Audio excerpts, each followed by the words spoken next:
Many ages have elapsed since the Egyptian priest-king passed through the pillars of Thebes, ages before what they call the sinking of Atlantis, thousands of years before the Christian era. Egypt was a land, they say, of great truths. It was certainly the land of the mysteries.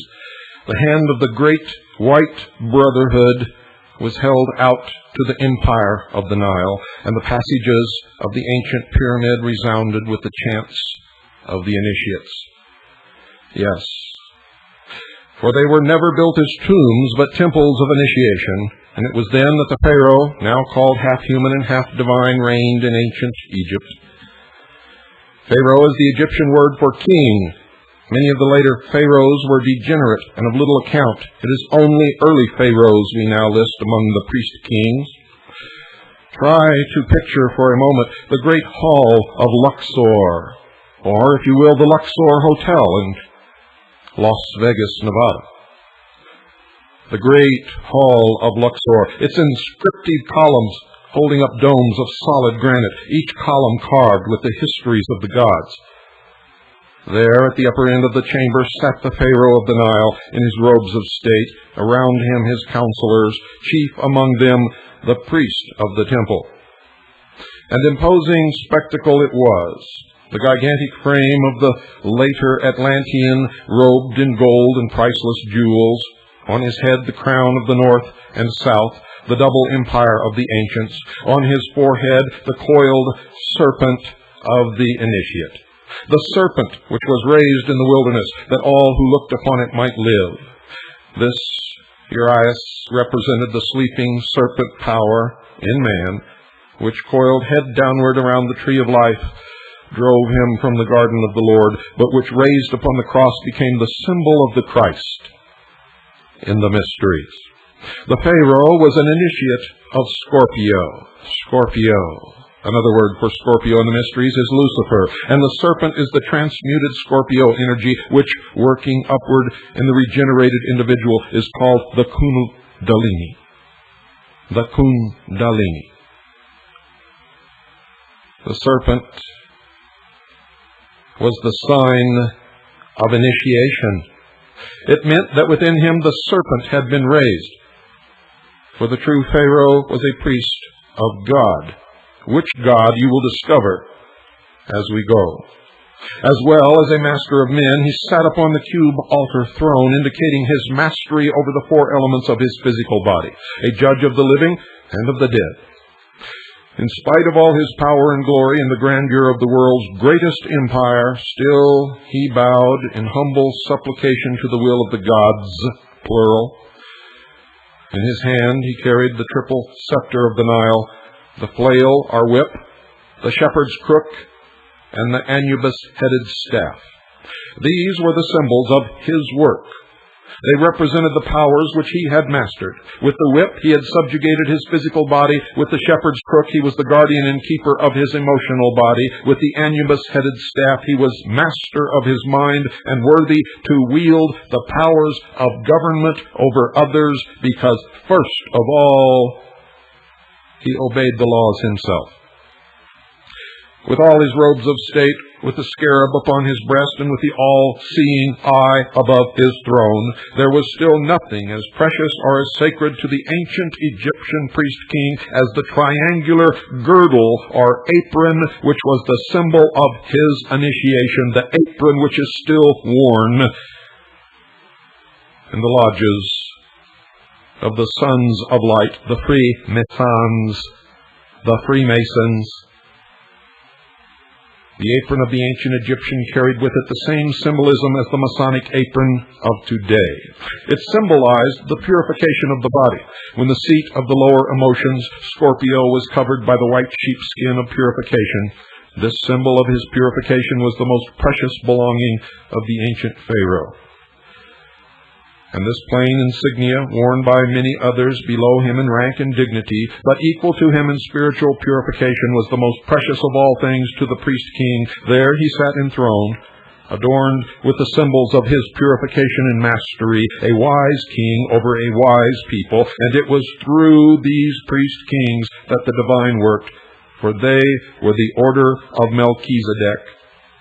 Through them was formulated that doctrine which degeneracy has not been able entirely to obliterate, which we know as the divine right of kings. Divine because through spirituality and growth, God was able to manifest through them. They were conscious instruments in the hands of a ready ruler, willing and proud to do the work of those with whom, through knowledge and truth, they had attuned themselves.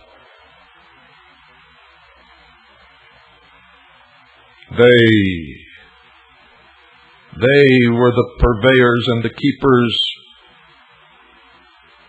of the fruit of the tree of knowledge. They were the Gnostics, the knowers of good and evil.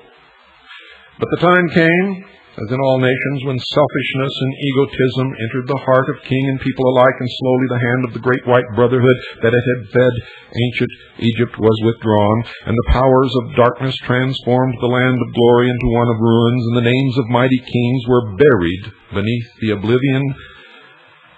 Mighty cataclysms shook the world, and out of the land of darkness the Great White Brotherhood led the faithful few into the promised land.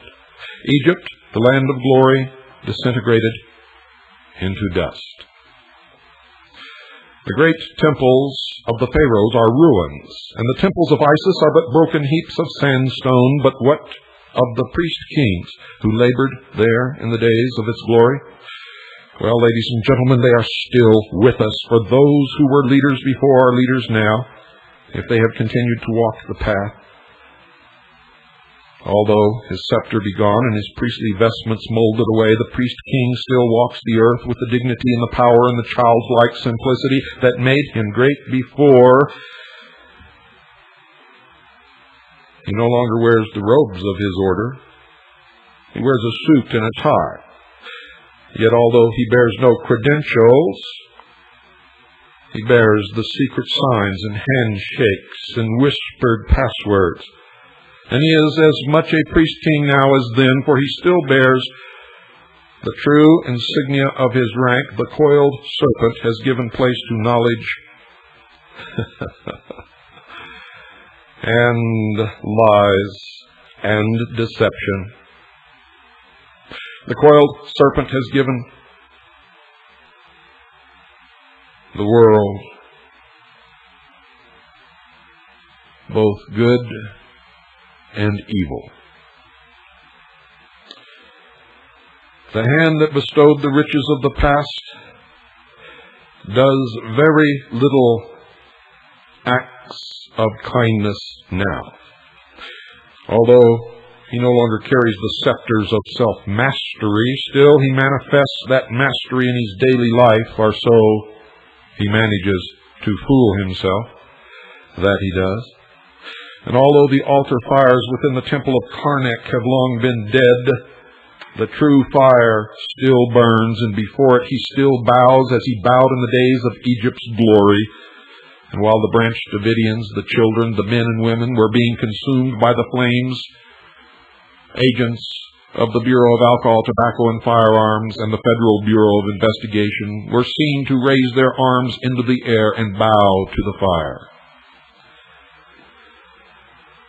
Although the priest is no longer his counselor and the wise ones of his country no longer aid him in problems of state, still he is never alone, for the priests in white and the counselors in blue still march with him and whisper words of strength when he needs them. And there are always the hollow, sacred, secretive, secure halls of the lodge.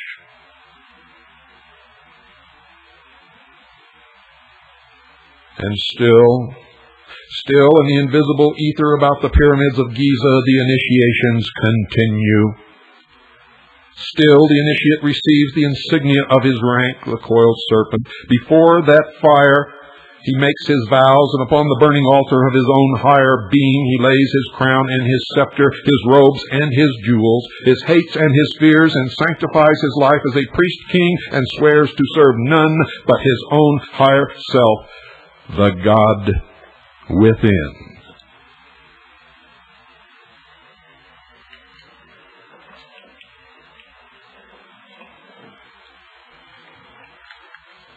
the initiates of the flame. He who lives the life shall know the doctrine.